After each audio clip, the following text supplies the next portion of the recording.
If you've ever taken a film class or just consumed a moderate amount of visual media, you've almost certainly seen this image.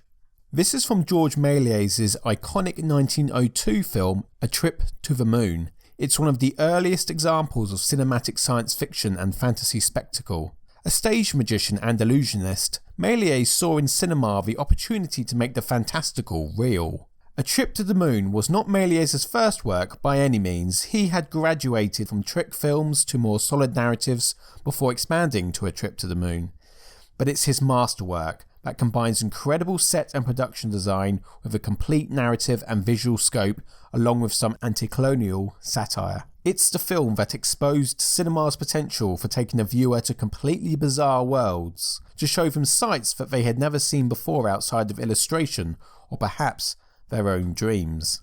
Cinema and dreams are inexorably connected, and many writers, theorists and filmmakers have explored this relationship. There's a discussion to be had that the very form of cinema, in how a simple cut creates instant changes in the temporal and spatial reality of the images we see, mimics how we dream. It's little wonder then that dream sequences and dream states are an extremely common device in cinema, and how many of the most popular works of film have played with this connection, from Sherlock Jr. to 8½, A Nightmare on Elm Street and Inception. In fact, there's even a term, oniric, used to help describe these depictions, which means I have now included the term oniric in one of these essays, which was one of my main goals all along. Now, last time we looked at the Ghost of Slumber Mountain, a hugely influential entry in both the history of dinosaur films and in fantasy cinema, and one that indeed dealt with a dream state.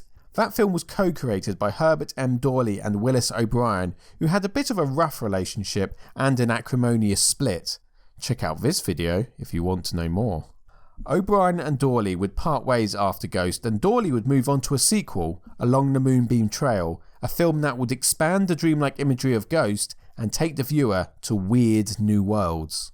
Now, when I call Along the Moonbeam Trail a sequel, I am using that term quite loosely. It's not a narrative continuation, it's more just an exploration of the same concept as Ghost of Slumber Mountain, where a magical scenario leads the characters to visit a prehistoric world, although Moonbeam Trail also incorporates numerous other fairy tale, mythological and magical elements. Slumber Mountain utilised the framing device of this fella Jack telling his nephews a story, and within that story, most of the main action took place inside a character's dream. Along the Moonbeam Trail does something very similar, although is far more explicit in its usage of dreams as a narrative and exploratory device.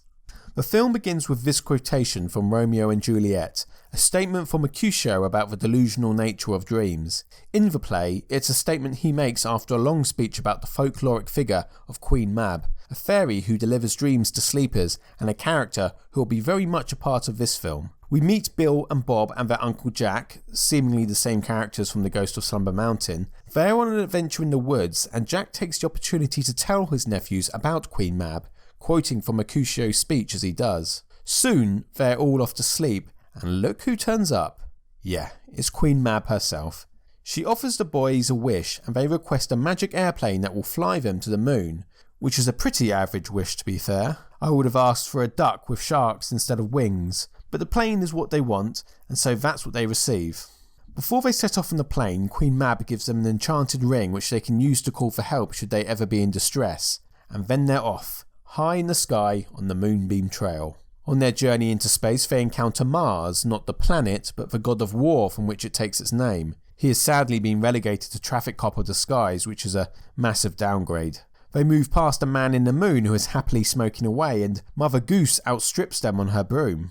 Mars tries to control the chaos at a busy intersection, but to no avail. They move through the tail of a comet, past the Pleiades, so named for the daughters of Atlas who we witnessed dancing, and then we are introduced to our first, well, not technically dinosaur, but prehistoric beast at least, an oddly dragon-like pterodactyl who pursues them until they land on a distant planet. They take shelter in a cave and witness a number of dinosaurs, a stegosaurus, a trachodon, and then you guessed it, the big man himself, Tyrannosaurus Rex. They are menaced by both the Stegosaurus and the Rex, but the Rex is soon distracted by the Trachodon. A vicious fight ensues, ending with the violent death of the Trachodon and disturbing the boys. The finale of the film is missing and lost, but it is known that it features the boys using the enchanted ring to get Queen Mab to wish them home. All ends well. Along the Moonbeam Trail is a more ambitious film than The Ghost of Slumber Mountain in many ways. There are more effects, more fantastical characters, and a distinct uplift in surreal imagery. What's more, the direction seems more assured, more visually dynamic. Ghost of Slumber Mountain takes a little time before introducing its supernatural elements. By contrast, Moonbeam Trail dives right in. Ghost of Slumber Mountain had the cool superimposition ghost effect to introduce its titular ghost, and we see the same here with the appearance of Queen Mab. But superimpositions and composites are used throughout the magical flight to give life to the vistas and the characters we see. Inevitably, this gives Mars, Mother Goose and the Daughters of Atlas somewhat ghostly appearances, but despite this being a technical limitation, this only serves to enhance their magical nature. Now, I love the man in the moon. I have no idea why he's smoking, whether that's an allusion to some story or other, or just a visual quirk by Dawley, but it's actually a fairly clever conceit. A cloudy atmosphere helps to blend many of these images together as composites, and having these clouds be the result of a smoking moon provides a humorous basis for it. I do wonder if this shot is meant to be a cheeky play on a trip to the moon. The moon seems alarmed here, like he's going to get it in the eye like he did before, and Dawley's film, though nowhere near as accomplished or groundbreaking as Méliès' film, feels in conversation with it, showing its own trip to the moon, albeit with more random flights of fancy. The whole sequence is visually dynamic. There are numerous POV shots from inside the plane. This gives the viewer a sense of being on the adventure with the characters, not merely passive observers, but right there in the centre of the action. But what of the creatures? So there's this pterodactyl. The look of it is very dragon-like, almost serpentine, given the affectation with this flicking tongue. It's supposedly pursuing them, but it kind of feels like it's just vibing, to be honest.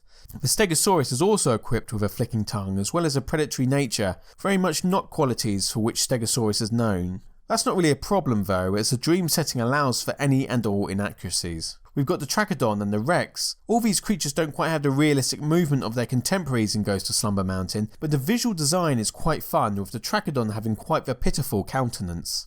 The Rex though is not as ferocious looking as Ghost's equivalent. However, its first appearance looking into the mouth of the cave is a very effective moment. Reminds me quite a bit of this.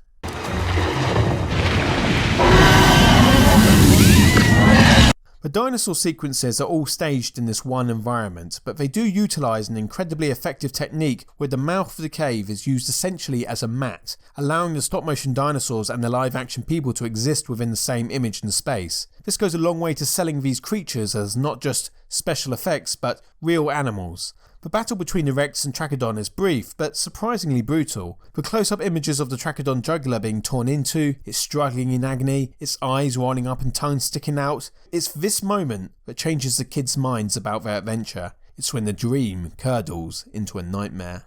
A lot of the films on this list will play with the juxtaposition between wonder and horror. Dinosaurs on film can be both beautiful and fascinating, but also horrifying. Along the Moonbeam Trail is a great explication of that concept. Here we have two boys, caught in their adventure, happy to see the sights, but there's a moment where things become too real for them, where the danger is too great. It's the hinge point, the turning point where suddenly the fun is over and you just want to wake up. At this time, horror cinema was in its infancy, but as special effects grew in sophistication and narratives became more complex, the potential for the on-screen dinosaur to change from goofy fun to creatures of real menace becomes clear. The dinosaurs in Ghost of Slumber Mountain were quite scary as well, and as we move through this list, dinosaurs as movie monsters instead of cartoon friends will become more the norm. As I discussed in my previous video, this film was, for many years before its rediscovery, thought to have utilised stock footage from the Ghost of Slumber Mountain for its dinosaur sequences. This is of course not true. There are all new dinosaur images created by Herbert M. Dawley himself, exonerating him as an artist in his own right. Along the Moonbeam Trail is truly his and stands as a great testament to his talents. Next time, we're going to look at The First Circus, a film produced by Dawley and directed by the puppet master himself, Tony Sarg. Look after yourselves and see you then.